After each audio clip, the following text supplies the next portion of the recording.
Today, we're looking at 8 of the most dangerous Nerf darts ever created. And the last one almost killed a teacher after a kid brought it to school.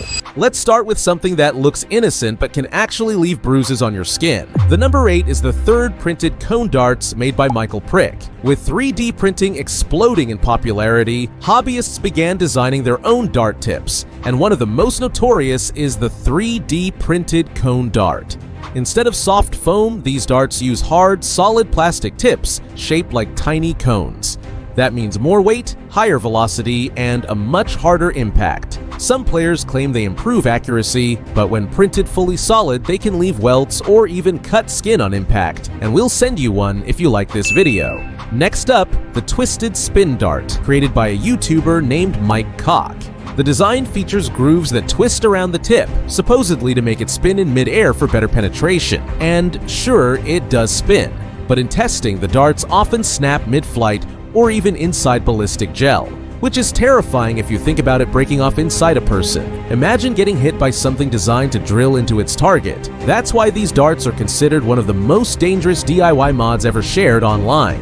And yes, people actually made this. The steel butt plug dart is as ridiculous as it sounds. It's basically a dense metal dart head designed for raw penetration power. The name might be a joke, but this thing can punch holes through cardboard, thin wood, and anything soft enough to give way. And obviously, if this hits human skin, it's going to do real damage if you are not subscribed. At number 5, we have the Thumbtack Nerf dart, which might be the oldest illegal Nerf hack out there. All it takes is a regular foam dart and a thumbtack glued to the tip, and suddenly you have a dart that can pierce cans, cardboard, and unfortunately, skin. This mod was banned from every single Nerf war almost immediately after it appeared, but people still try it because it's cheap and easy. The result? Unsafe games and a ton of people with painful puncture wounds they definitely didn't sign up for. Next, we have the 3-prong dart. The 3-prong dart looks like something ripped out of a sci-fi movie. It takes a standard dart and splits the tip into 3 rigid prongs meant to grab or tear into whatever it hits. On paper, it's supposed to stick to targets better, but in reality, it causes chaotic, unstable flight, and the sharp edges can scrape or even cut on impact if you don't share this to a friend.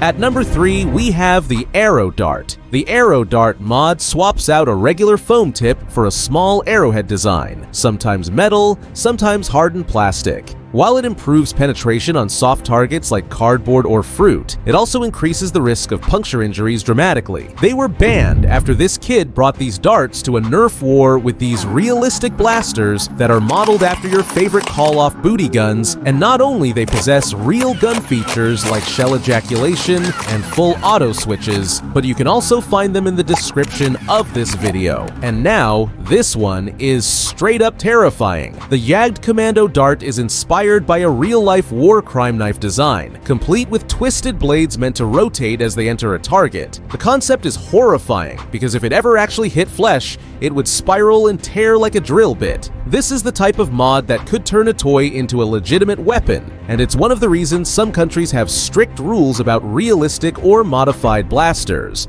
Finally, we have what might be the wildest one of all, the Taser Dart. People have taken parts from disposable cameras or even mini stun guns and wired them into Nerf darts to deliver an electric shock on impact. Yes, it actually works. Some claim it's just a prank, but it can cause burns, muscle spasms, and, depending on the voltage, even more serious injuries. Which dart shocked you the most? Comment below, like this video if you'd ever use any of these in a real Nerf war, and subscribe for more crazy Nerf stuff.